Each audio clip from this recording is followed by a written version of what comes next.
제가 최근에 읽은 책 중에서 나는 왜 이 일을 하는가 이런 제목의 책이 있는데요.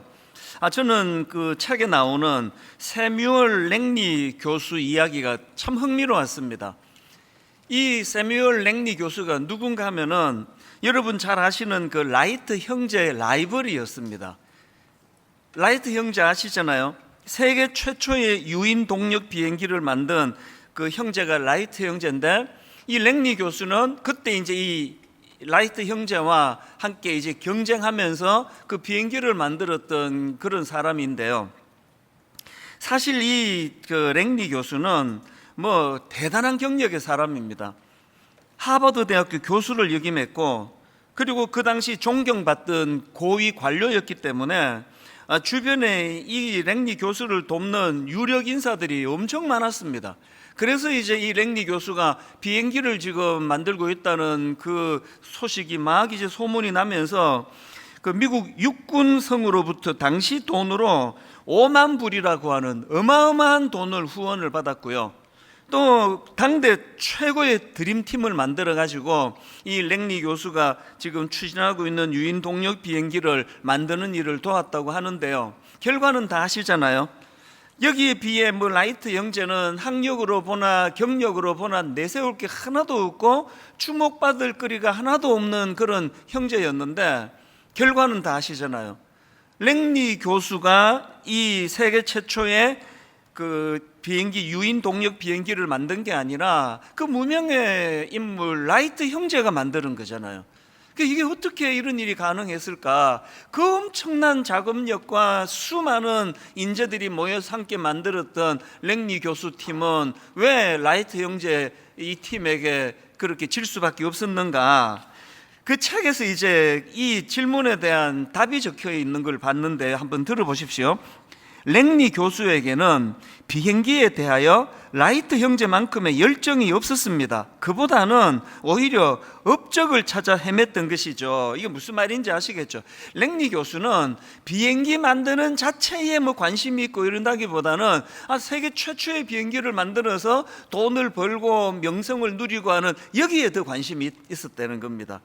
그러다가 보니까 이제 이 랭리 교수는 실제로요, 라이트 형제가 이제 비행기에 성공했다는 소리가 들리자마자 바로 자기가 추진하던 그 모든 것들을 다 포기해 버립니다.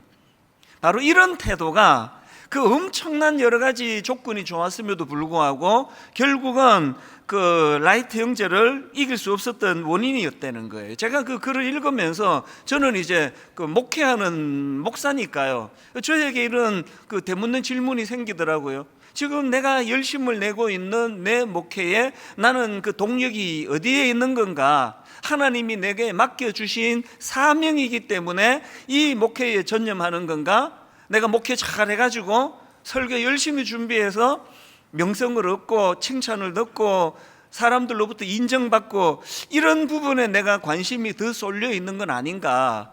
이런 질문을 던지니까 참 여름 내내 기도가 나오더라고요. 아버지, 저는 랭리 교수가 되기 원치 않습니다. 아버지, 별로 갖춘 게 없다 할지라도 그 라이트 형제처럼 한번 자기가 꿈꾸고 추구하는 일, 이러기에 몰입하고 몰두하고 전부를 다 거기에 거는 그런 집중력을 허락해 주시기 원합니다.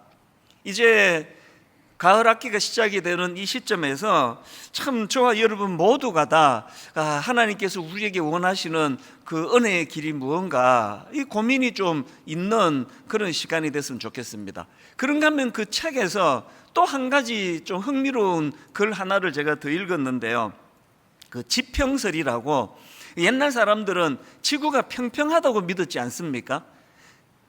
그래서 제가 그 지평설을 믿는 사람들이 가진 치명적인 문제점 하나를 제가 거기서 발견을 했는데요. 어떤 문제를 가지고 있나, 이 지평설을 믿는 사람들, 지구가 평평하다고 믿는 사람들이 가진 문제, 그 내용을 한번 읽어드리겠습니다.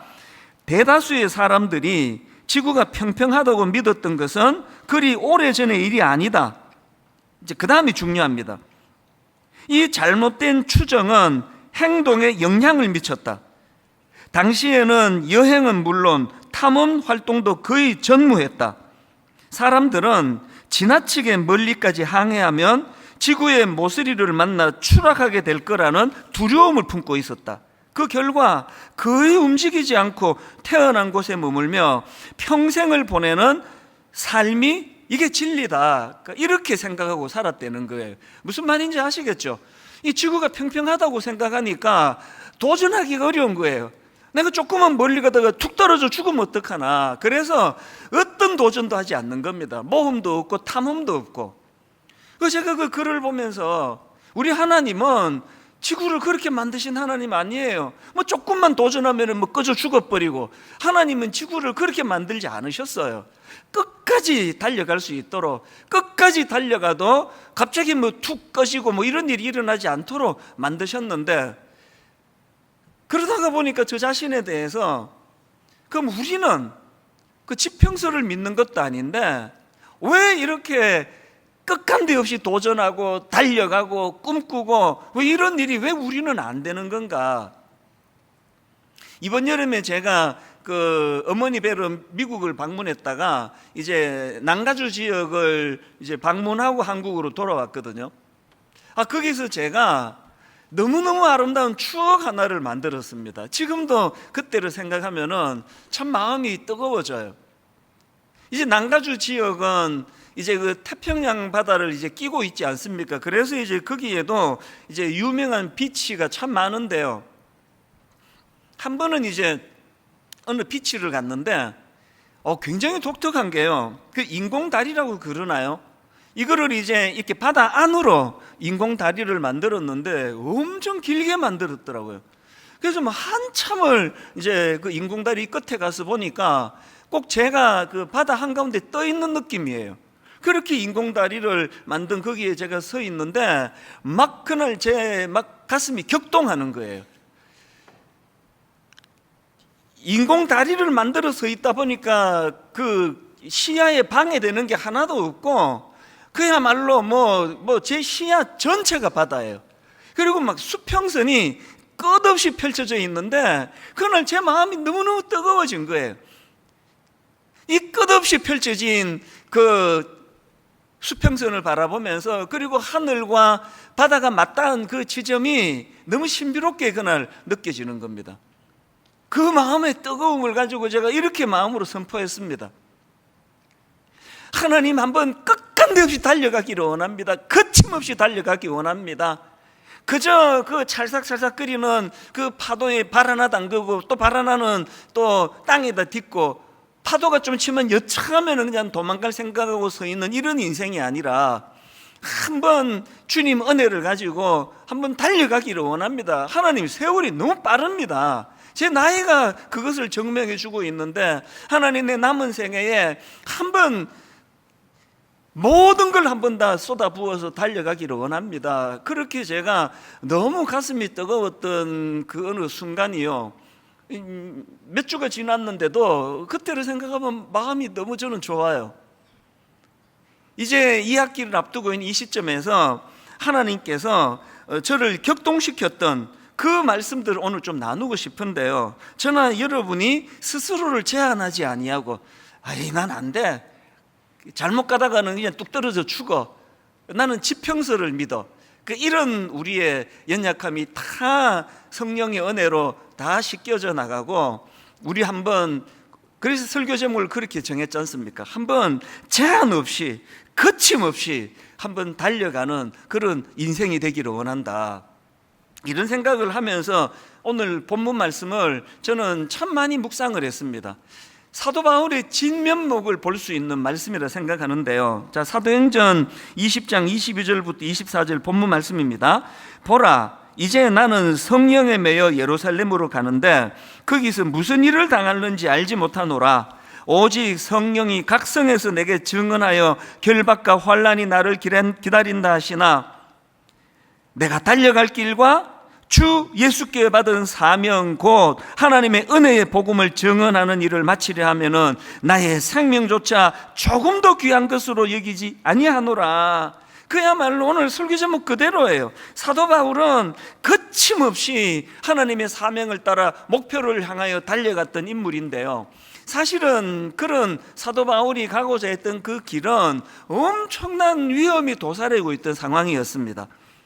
왜냐하니까 지금 바울을 죽이려고 결사대가 지금 결성이 된 상황입니다. 그게 사도행전 23장 12절입니다. 날이 새매 유대인들이 당을 지어 맹세하되 바울을 죽이기 전에는 먹지도 아니하고 마시지도 아니하겠다 하고 이같이 동맹한 자가 40여 명이더라. 대제사장들과 장로들에게 가서 말하되 우리가 바울을 죽이기 전에는 아무것도 먹지 않기로 굳게 맹세하였으니, 그 어떤 상황인지 아시겠죠? 그런데 제가 주목하는 게 뭡니까? 이렇게 바울을 죽이기로 결성을 하고 죽이기 전에는 내가 먹지도 않겠다고 하는 이 사람들의 협박이 달려가고자 하는 사도 바울의 의지를 꺾지를 못하더라는 거예요. 여러분의 삶에는 무슨 장애가 있길래, 여러분의 인생길에는 어떤 장애물이 도사리고 있길래 그렇게 그 제자리를 맴돌고 있느냐, 이런 생각을 해보는 거예요. 이번 여름에도 여러 교회를 제가 방문했는데요, 참 어떤 교회를 방문하니까 막 제 가슴이, 방문자인 제 가슴이 뜨거워요. 뭐 교회의 사이즈와 관계없습니다. 큰 교회도 작은 교회도 꿈을 가지고 선교를 향하여, 목표를 향하여, 그리고 건강한 교회를 향하여 너무너무 젊은 목사님과 또 성도님들이 힘있게 달려가고 너무나 안정적으로 교회가 성장하고, 그런 교회들을 보기만 해도 막 제 가슴이 뜨거워지는 거예요. 분당 우리에게도 이제 뭐 우리 일만순도 파송했는데 뭐 그렇게 하고 안주하고 있는 거 하나님 원하지 않으세요. 호흡이 그치는 그 순간까지 하나님이 우리에게 가르쳐주신 목표, 사명을 향하여 거침없이 달려가기를 우리 주님이 원하시는 줄 믿습니다. 그 지난 여름 동안에 무슨 일이 있었길래 이렇게 풀이 다 죽고 힘이 하나도 없으세요? 전 지금 막 가슴이 벅차가지고 오늘 이 순간을 얼마나 기다렸는지 아십니까? 여름 내내 제게 주신 이 뜨거움을 여러분에게 전하려고 했는데, 여러분은 또 저 사람은 또 뭐 여름 동안 뭘 먹고 왔길래 저렇게 또 흥분하느냐고 또 그런 것 같아요. 이제 여러분, 저는 확신하거든요. 예배 한번 잘 드리면요, 우리 인생의 무기력증이 그 자리에서 떠나게 되는 줄 믿습니다. 예배 한번 잘 드리면 지난 여름 내내 그냥 무기력하게 살아갔던 이것들 한순간에 이것들을 떨치는 능력이 되는 줄 믿습니다. 참 우리 교회 좋은 점은요, 한 번만 이야기하면 금방 반응이 되는데 말하기 전에 되면 그 되게 좋은데, 어쨌든 너무 감사하고요.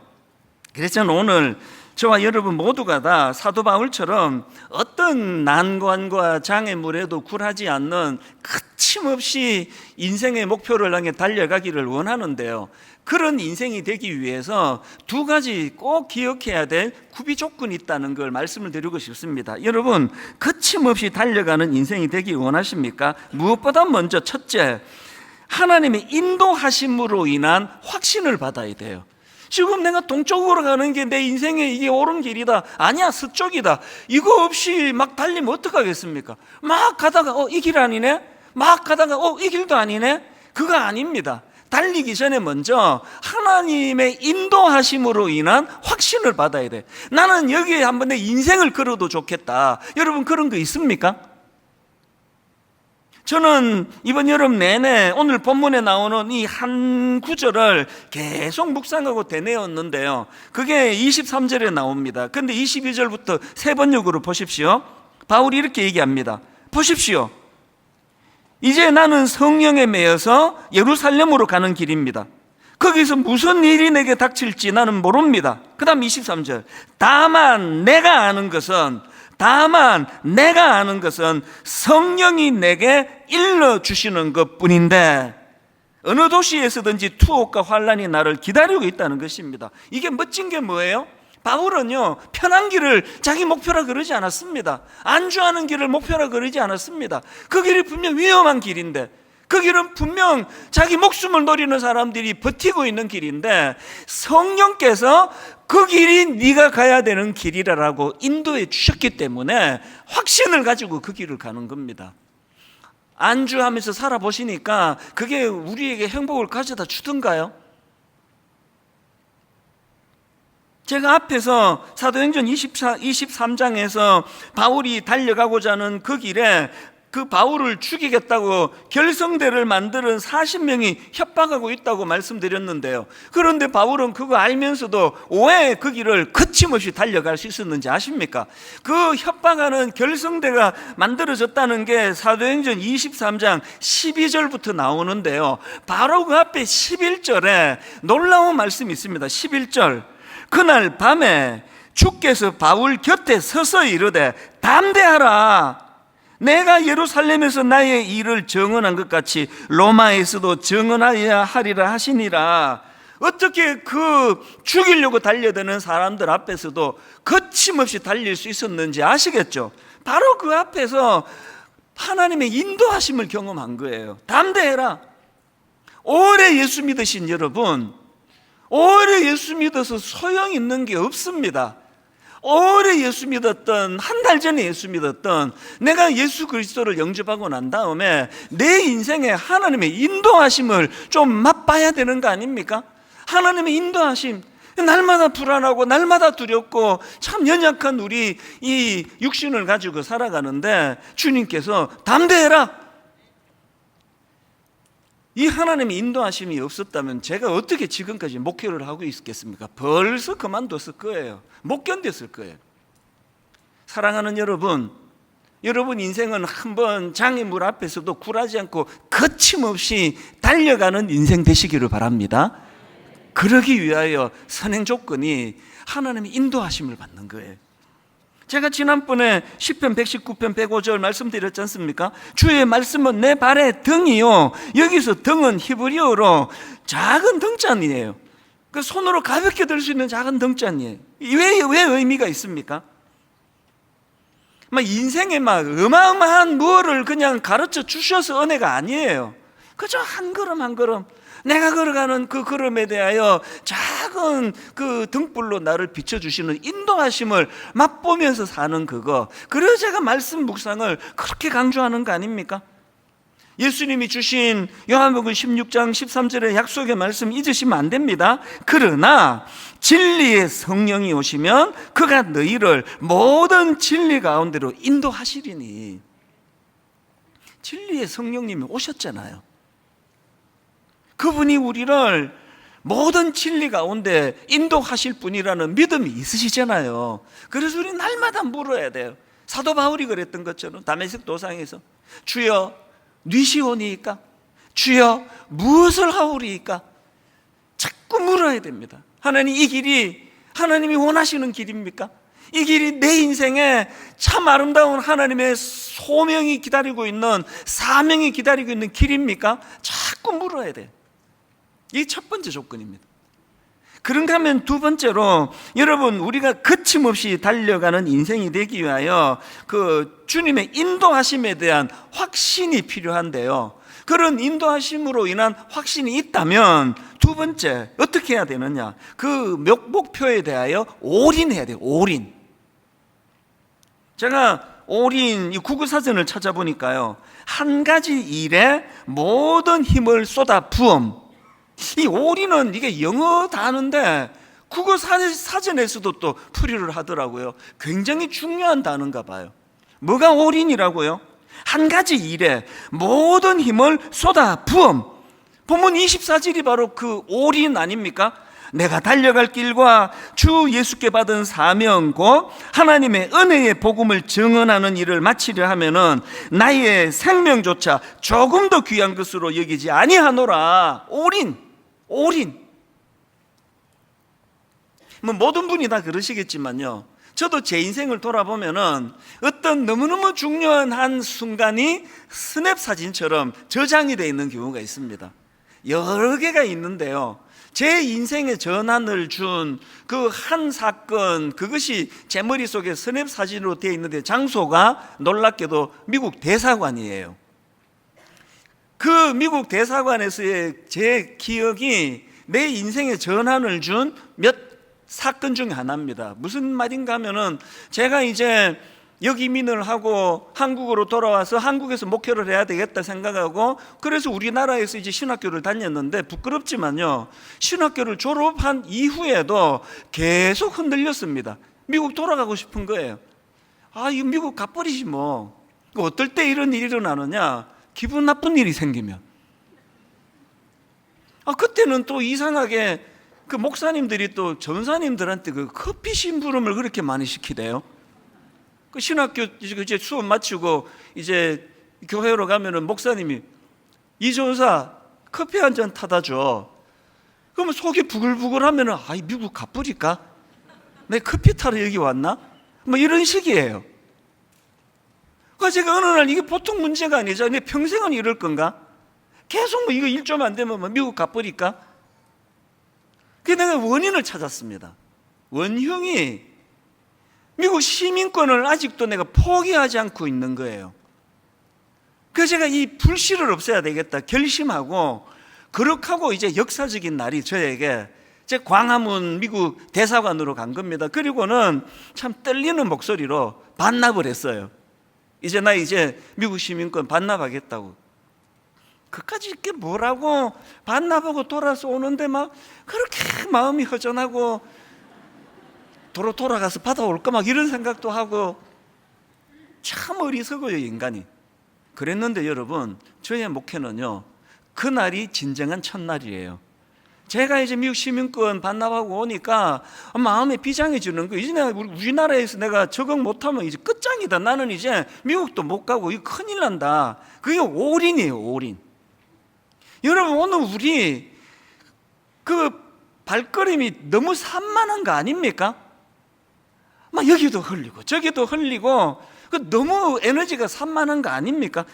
저는 이번에도 미국 가니까요, 그 미국은 뭐 골프가 뭐 우리 테니스 치는 것만큼 이제 좀 싸니까요, 골프를 치지 않겠냐고 그렇게 고마운 제안하는 분들이 꼭 계세요. 한 번도 흔들려 본 적이 없습니다. 안 칩니다. 괜히 내가 골프 시작했다가 그 재밌으면 어쩌려고요. 나 그럴까봐 무서워요. 왜? 모든 사람이 다 골프 진짜 재밌다 그러니까 한번 쳐볼까? 이래갖고 제가 이게 설교 준비하는 것보다 골프가 더 재밌으면 어떡합니까? 그럼 그 쓸데없는 마음에 그 갈등이 생기는 거 아닙니까? 저는요, 진짜 하나님께 제가 약속하는 거예요. 하나님, 목회보다 더 재밌는 거 하지 않게 해주세요. 설교 준비하는 것보다 더 재밌는 게 내 인생에 없기를 바랍니다. 그래서 저한테 재밌는 거 권하지 마세요. 난 재밌는 거 별로 없습니다. 설교 준비할 때가 재밌고요, 설교할 때가 재밌고요, 가끔씩. 올인하자는 겁니다. 이 일 하기로 했습니다. 저는 우리 젊은 목사님들에게 뭐 여러분도 다 아시잖아요. 맨날 하는 이야기가 그거예요. 올인은 뭡니까? 우리가 잠을 자도 컨디션 좋게 목회하려고 잠을 자는 거고요, 잠을 안 자도 목회에 할 일이 밀려서 안 자는 거고, 밥을 막 어떨 때 여름에 막 밥 먹기가 싫잖아요. 막 찬물에 말아가지고 막 그냥 막 입에 퍼넣어라. 먹어야 힘을 얻어 목회할 수 있다. 밥을 안 먹고 금식을 해도 목회에 대한 열망을 가지고 기도해야 된다. 올인이에요, 올인. 우리가 이렇게 목회할 때 성도님들은 엿새 동안 시시하게 살지 않으시기를 바랍니다. 꿈을 가지고 달려가시는 거예요. 그래서 여러분, 그 난가주에 제가 갔던데 그 너무 멀어서 못 가시니까 오늘 예배 마치고 여기 뭐 인천이라도 다녀오세요. 인천은 그 중국밖에 안 보여가지고 좀 좁기는 해요. 동해 한번 다녀오세요. 속초에 가서 그 끝없이 펼쳐진 넓은 하나님의 그 자연을 들여다보시면서 한번 꿈을 꾸시자고요. 하나님, 한번 거침없이 막힘없이 한번 달려가기를 원합니다. 올인하는 거예요, 올인. 그래서 저는 요즘에 그 우리 청년들이 자꾸 그 말을 줄여서 해가지고 나 되게 힘들어요. 또 뭐 요새는 또 청년들이 자꾸 이생망 그래가지고 저거는 또 무슨 망인가 그랬더니요, 이생망이 뭘 줄였냐니까 이번 생은 망했다, 이게 이생망이래요. 그러니까 오늘 여기 우리 청년들 많은데요, 진짜 여러분 농담이라도 이런 말 하지 마세요.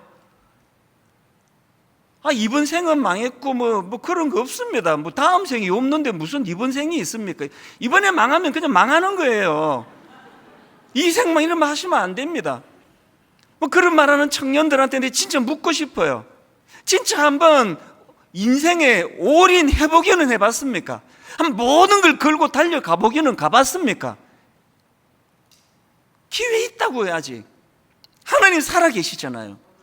지금 내가 겪는 이 수많은 실패와 아픔과 참 꺾이는 이 모든 것들이 재료가 돼가지고 한번 하나님 앞에 달려갈 그날이 있을 줄 어떻게 알고 함부로 그 젊은 나이에 이생망 이런 소리를 하고 있느냐고요.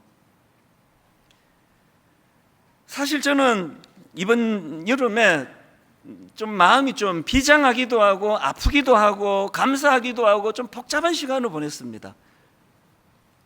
아까 말씀드렸듯이 여름에 제가 어머니를 뵈러 미국을 다녀왔거든요.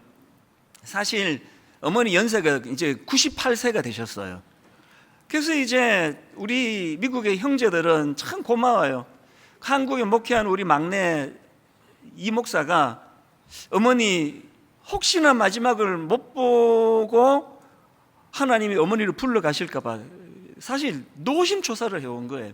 코로나19 때문에도 못 갔지만 사실 이제 1만 수도 파송 운동 앞두고 올인해야 되는데 뭐 막 계속 여기저기 그래서는 안 된다 그래서 솔직히 말씀드리면 저도 마음이 많이 두근두근했습니다. 저희 어머니가요, 그 98세 연세 코로나 확진 2번이나 됐었습니다. 이번 1월 달에 사실은 비행기 표까지 사두었어요. 막 한 주라도 내가 뵙고 와야 되겠다 그러다가 또 포기했거든요. 참 하나님 너무너무 신실하세요. 기다려 주셨어요. 그래서 너무 감사하게도 1만 성도 파송 예배를 잘 드리고 이제 여름에 미국을 다녀왔는데 억장이 무너지는 거예요. 그 짧은 한 3년도 안 되는 그 시간 안에 너무 많은 변화가 어머니에게 있는 겁니다. 우리나라로 치면 요양병원에 계시고요, 침대에서 24시간을 지내셔야 돼요. 그래서 화장실을 못 가시니까 기저귀를 차고 계시고요, 옷을 스스로 못 갈아입으시니까 직원들이 그것을 다 도와주셔야 돼요. 저는 이번에 참 이런 선한 일 하시는 분, 그 연세 드신 노인분들을 위하여 정말 충성을 다해서 섬기는 그분들 보고 얼마나 제가 감동을 받은지 모릅니다. 사명 없이는 할 수 없는 일이거든요. 근데 어머니가 너무 이제 연로해 주셔가지고요, 제가 어머니를 뵙고 너무 충격을 받은 거예요. 내가 알던 우리 엄마는 어디 가셨지? 그래서 참 마음 아픈 시간을 보내고 이제 그 다음날 또 어머니를 찾아뵀는데요, 내 진짜 마음이 아팠습니다. 제 어머니도 뭐 그게 좀 의식이 됐던 것 같아요. 그래서 이제 둘째 날 어머니랑 대화를 하는데 문맥에도 없이 뜬금없이 이런 말씀을 하시는 겁니다. 네가 보기에 내가 참 초라하지? 얼마나 마음이 아픈 말씀이에요. 그 다음 말은 더 놀라게 하는 겁니다. 네가 보기에 내가 초라하지? 근데 나 쉽게 안 죽는다. 이런 말씀 왜 하시느냐고. 그래서 제가 참 마음이 아팠어요. 어머니도 이걸 의식하고 계시는구나. 그런데요, 사실은 제가 그 다음 하시는 이 말씀을 위해서 하셨다는 걸 알게 되고 감동을 제가 받은 거예요. 그 다음 말씀이 뭐냐 하니까 제가 어머니 뵙고 나오자마자 받아 적었습니다. 그거를 기억을 놓칠까 봐. 네가 보기에 내가 초라하지? 그런데 나 쉽게 안 죽는다. 네가 하나님께 최선을 다해 충성하는 모습을 내가 끝까지 볼 거라. 사실 저는 어머니 뵙고 기도가 나오더라고요. 이제 하나님, 우리 어머니 이제 천국 좀 데려가 주세요. 이제 정신이 멀쩡하신데 그 침대에 24시간 누워 계시는 거, 그리고 그 여성으로서의 그 존재감이 분명히 계실 텐데 이제 남자 직원이 할 수 없잖아요. 여성 직원은 힘이 없으니까. 그래서 옷을 갈아입혀 주시고 이런 것들이 너무 마음에 어떤 그 부끄러움을 유발할 텐데 뭐 이런 생각이 드니까요. 저는 이제 우리 어머니 하나님 좀 불러가 주시면 좋겠다고, 천국에서 좀 육신을 털고 안식하시면 좋겠다고 그런 마음의 기도가 나오는데, 우리 어머니는요 사셔야 되는 이유를 갖고 계시는 겁니다. 막내 아들이 목사가 돼 있는데 흩은지다는 목사가 아니라, 시시한 목사가 아니라, 그래서 힘을 주어 하시는 말씀이 네가 하나님께 최선을 다해 충성하는 모습을 내가 끝까지 볼 거라고. 사실 이제 막 정신이 좀 오락가락 하시기도 해요. 그래서 이제 제가 매일 어머니를 찾아뵈니까요, 그 순간적으로 어머니가 제가 시카고에서 목회를 하시는 줄 아신 거예요. 순간적으로. 그래서 제가 또 찾아뵈니까 버럭 화를 내시는 겁니다. 목회는 안 하고 여기 왜 자꾸 오는데? 너 지금 목회 대충 하는구나. 그게 너무너무 제가 마음에 아픔이 되는 겁니다. 막 이제 이게 제가 아들이 한국에서 목회하는지 미국에서 목회하는지 막 이제 오락가락 하시는 그 상황에서도 어머니가 올인하는 건 뭡니까? 목사가 됐으면 이런 사사로운 데 신경 쓰지 말고 목회에 모든 걸 걸어야 된다. 막 야단을 치는 겁니다. 왜 자꾸 오는데? 너 목회 막 대충 하는구나. 그래서 제가 나 한국에서 목회하잖아요. 어머니 뵈러 내가 왔잖아요.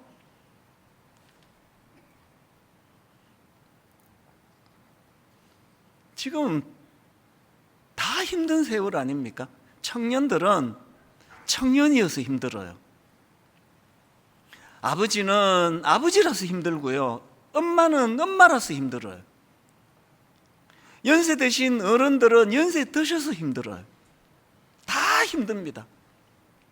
제가 오늘 여러분에게 결론으로 이 도전을 드리고 싶은 겁니다. 여러분 힘드시잖아요. 사는 게 막 좋아 죽어서 사는 사람이 몇 분이나 되겠냐고요. 사는 게 힘들지만 버티면서 사시잖아요. 그렇다면은 여러분, 아무리 힘들어도 나는 내 생을 포기할 수 없는, 내가 살아야 되는 이유를 갖고 계십니까? 98세 된 침대에서만 보내시는 너무너무 여러 가지가 힘든 저희 어머니가 사셔야 되는 이유를 갖고 계시는 거 아닙니까? 그래서 제가 너무 신비로운 거예요. 그리고 제가 한국으로 돌아와 가지고요, 어머니의 그 각성의 한마디 때문에 여름에 제 마음이 너무 뜨거워졌습니다. 이게 사실 제가 미국에서 돌아오고요, 우리 교회 거의 제가 1등으로 출근했습니다. 우리 어머니에게 보여드리고 싶은 거 아닙니까? 우리 어머니의 하나님께 보여드리고 싶은 거 아닙니까? 시시한 목사가 되고 싶지 않은 거, 네가 하나님께 최선을 다해 충성하는 그 모습을 내가 끝까지 볼 거라고 하는 그 어머니의 말씀. 여러분 생각해 보세요. 우리 어머니는요, 그건 그냥 연명하시는 거예요. 침대에서 내려오지를 못하시는데 무슨 교회를 위하여 충성을 하시겠냐고. 그런데 신비로운 게 뭔지 아십니까? 그 침대에 누워만 계시는 어머니가 저에게 상상을 초월하는 도전을 주셨고요, 그래서 여름 내내 뜨거운 가슴으로 오늘 이 설교를 제가 준비했고요, 어머니의 그 자극을 주시는 그 말씀 깨달음으로 인해서 오늘 수만 명의 성도님들이 우리 어머니의 영향으로 지금 예배를 지금 드리고 있는 거 아닙니까? 이거 신비 아닙니까? 주님이 십자가에서 하셨던 맨 마지막 주셨던 가상 7원 중에 다 이루었다. 뭘 이루셨는데요? 주님은 우리를 새 생명, 새로운 사람으로 만들어 주시기 위하여 모든 걸 다 크셨어요. 그래서 새로운 피조물이 됐습니다. 여러분, 저를 시시하게 보시면 안 됩니다. 저도 여러분을 시시하게 보지 않아요. 여러분은, 저는 우리 주님이 올인한 인생이에요. 그런데 시시합니까? 초라하게 살 사람이 아니에요. 주님이 다 이루었다, 그렇게 자신 있게 말씀하실 정도로 우리에게 모든 걸 거셔, 그래서 새로운 생명을 얻은 사람들이에요. 그런 존귀한 사람답게 우리도 태평의 바다를 제가 바라보면서, 하나님, 지평서를 믿는 사람처럼 그렇게 초라하게 살지 아니하고 거침없이 달려가기 원합니다. 하나님, 끝없이 달려가기를 원합니다. 오늘 2학기가 시작되는 이 예배를 통하여 예배 한번 잘 드리면 여러분의 오랜 무기력함이 끝나는 사건이 일어나게 될 줄로 믿습니다. 꿈을 가지고 하나님 달려가기를 원합니다. 어떤 것도 내 발걸음을 가로막지를 못합니다. 오늘 이 말씀을 기억하시면서 저는 오늘 이 찬양으로 우리 2학기 첫 예배의 문을 열기 원합니다. 이 세상을 살아가는 동안에 나의 힘을 의지할 수 없으니 기도하고 낙심하지 말 것은, 그 다음 가사, 주께서 참 소망이 되심이라. 소망은 내 안에서 나오는 게 아니에요. 참 낙심되는 일이 많고, 왜 나는 이것밖에 안 되는가, 그렇게 참 한심한 생각이 들 때마다 내 인생에 올인하신 주님께서 오늘도 내게 참 소망이 되시기 때문입니다. 우리 가사를 기억하시면서, 그리고 참 무기력한 지난 시간들을 한번 떨쳐내기 위한 어떤 마음의 각오를 담아서 우리 찬양 한번 같이 불러 올리기 원합니다.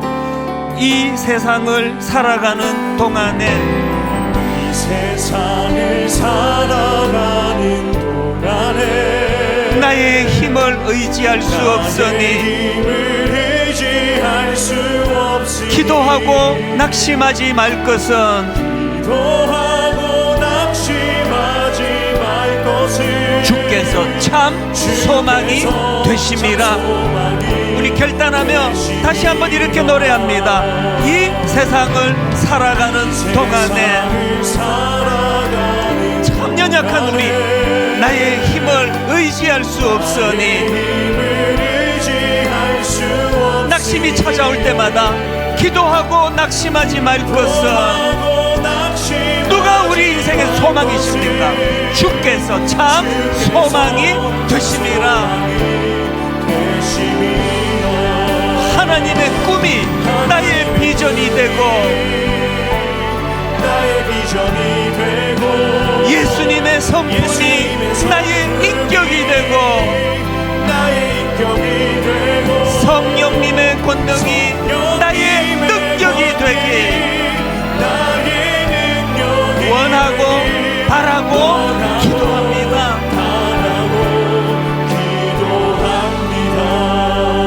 저와 여러분이 가질 수 있는 인생의 가장 위험한 것은 뭔지 아세요? 원하는 게 없는 거예요. 바라는 게 없는 거예요. 그래서 기도하기가 어려운 거예요. 원하는 게 없는데 무슨 기도를 합니까? 바라는 게 없는데 하나님의 인도하심이 왜 필요한 겁니까? 오늘 우리가 회복해야 되는 가장 중요한 건 원함을 회복하는 거예요. 주여, 내가 보기를 원하나이다. 원함이 필요한, 원하고 갈망하고, 그래서 기도하는 거거든요. 저는 지난 몇 주 내내 오늘 이 시간, 이 자리를 너무너무 소망했습니다. 하나님, 오늘 이 시간에 부족한 종의 입술을 통하여 하나님의 말씀이 선포될 때에 원함이 회복되기 원합니다. 갈망이 회복되기를 원합니다. 지평선을 믿는 사람들처럼 나는 내가 있는 요거 넘어가면 안 돼, 이거 넘어가면 위험해, 위험하지 않습니다. 끝간데 없이 달려가도록. 우리 청년들은 그 입에서 이번 생은 망했다, 절대로 이런 말이 나오지 않기를 끝간데 없이 한번 달려보고, 오늘 하나님 이 은혜를 기억하며, 아버지, 참 나를 보면서 낙심할 때가 많습니다. 아버지, 내 상황을 보면 낙심할 거리가 많습니다. 사도 바울처럼 40명이 결성하여 죽이려고 달려드는 것처럼 내 의욕을 끊는 일들이 세상에는 참 많습니다. 그런데 하나님, 거기에 꺾이지 않기를 원합니다. 거기에 꺾이지 않고, 제가 그날 그 태평양 바다를 바라보면서 하나님 한번 끝없이 달려가기를 원합니다. 끝없이 주님 원하시는 인생의 목표를 향해 나아가기를 원합니다. 오늘 이 찬양 2절, 이 찬양 부르는 동안에 성령님이 저와 여러분의 이번 여름 내내 무기력했던 것들이 다 사라지는 특별한 사건을 경험하게 되기를 주님 이름으로 축원합니다. 우리 이렇게 찬양합니다. 주의 길을 걸어가는 동안에, 주의 길을 걸어가는 동안에 세상의 것 의지할 수 없으니 감사하고 낙심하지 말 것은 누가 우리의 기쁨이 되십니까? 주께서 참 기쁨이 되심이라. 하나님의 꿈이 나의 비전이 되고 예수님의 성품이 나의 인격이 되고 성령님의 권능이 나의 능력이 되기 원하고 바라고 기도합니다. 더 힘있게 선포합니다. 하나님의 꿈이 나의 비전이 되고 예수님의 성품이 나의 인격이 되고 성령님의 권능이 나의 능력이 되기 원하고 바라고 기도합니다. 우리 다 자리에서 일어나셔서 힘있게 선포합니다.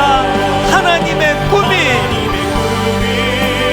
나의 비전이 되고 예수님의 성품이 나의 인격이 되고 성령님의 권능이 나의 능력이 되기 원하고 바라고 기도합니다. 내 진정 소원이 우리의 소원, 내 구주 예수를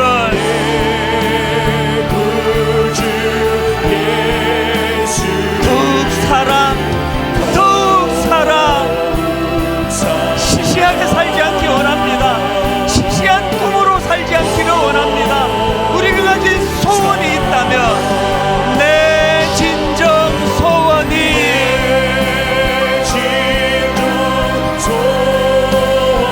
내 구주 예수를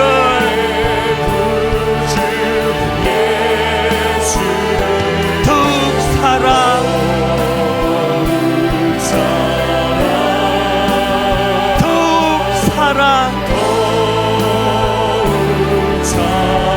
내 구주 예수를 우리 안에 이 심지가 있습니다. 더욱 사랑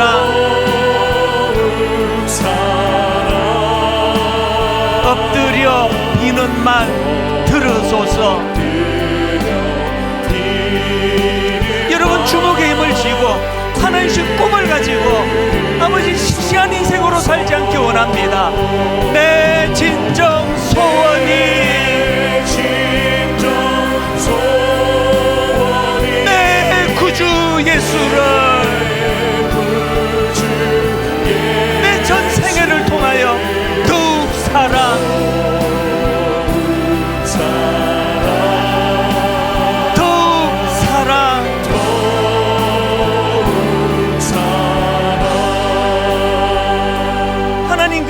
교수라는 사람처럼 다 갖추고 있으면서 목표가 잘못되고 방향이 잘못되니까 아무것도 갖추지 못한 라이트 형제에게 그 놀라운 기회를 빼앗겨 버리는 거.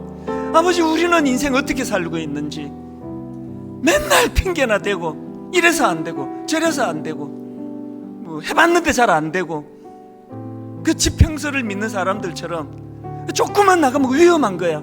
도전하는 거 위험한 거야.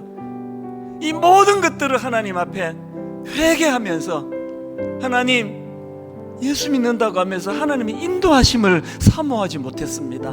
하나님의 인도하심을 통하여 정확한 내 인생의 갈 바를 목표 목표를 깨달아 알기를 원합니다. 그리고 그것을 발견했다면 한 번 내 인생을 올인하기 원합니다. 쓸데없는데 에너지 흘리지 않기를 원합니다. 한 번 내 인생, 남은 내 생에 그렇게 후회 없이 거침없이 달려가게 되기를 원합니다. 우리 주신 말씀 가지고 한번 통성으로 한 목소리로 같이 기도하시겠습니다. 살아계신 하나님 아버지, 하나님의 은혜를 이 시간 갈망합니다. 사모합니다. 우리 생애의 아버지, 가장 위험한 것이 있다면 바라는 것이 없어졌거든요. 원하는 것이 없어졌거든요. 하나님 아버지 앞에 사모하며 기도합니다. 주님, 내게 소원이 있습니다. 아버지, 내 마음에 소원이 있습니다. 하나님 아버지 앞에 한번 흔들림 없이 달려나갈 인생의 목표를 허락하여 주시옵소서. 라이트 형제처럼 끝적으로 갖출 수단이 없다 할지라도 나는 비행기를 만들어내겠다는 그 마음의 확고한 목표가 있기에 그로 하여금 기어이 놀라운 역사를 만들어냅니다. 성령님이 알려주시면 성령님의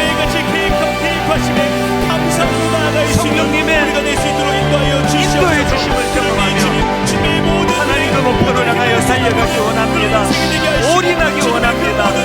시시하게 살지 않기 원합니다. 한번 쏟아 부어 달려가기를 원합니다.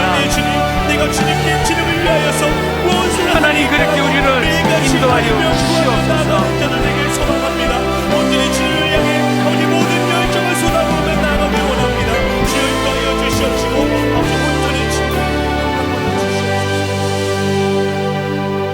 내가 달려갈 길과 주 예수께 받은 사명, 곧 하나님의 은혜의 복음을 증언하는 일을 마치려 하면은 나의 생명조차 조금 더 귀한 것으로 여기지 아니하노라.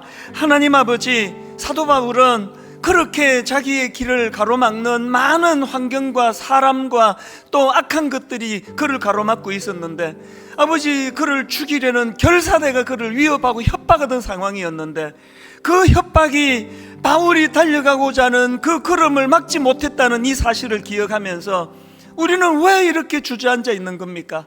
하나님, 우리는 왜 더 이상 일어서 나갈 생각을 하지 못하고 있는 겁니까? 하나님, 우리는 지평서를 믿는 사람들이 아닙니다.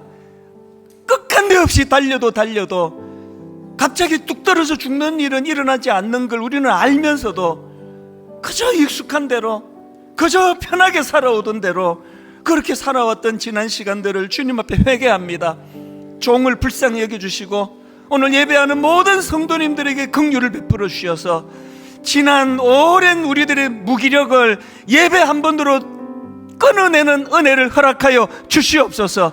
한번 달려가기 원합니다. 한번 아버지 주시는 인생의 목표를 향하여 꿈을 품고 한번 달려가기를 원합니다. 막힘없이 거침없이 한번 달려가기를 원하오니 오늘 예배 가운데 성령님의 인도하심을 맛보고 경험하면서, 그래서 하나님, 이번 한 주간 참 예배 한번 은혜롭게 드리면 이것이 얼마나 내게 놀라운 능력이 되는가를 이번 한 주 내내 맛보는 한 주간 되게 하여 주시옵소서. 부흥을 허락하여 주시옵소서. 우리 심령의 각성을 허락하여 주시고 그저 시시하게 살지 않도록 98세가 되신 어머니나 지금 갓 세상으로 지금 발걸음을 옮기는 우리 대학생들이나 모두가 다 하나님 주신 그 놀라운 인도하심을 가지고 꿈을 가지고 달려가는 그런 아름다운 교회가 되도록 주님 은혜로 인도하여 주시옵소서.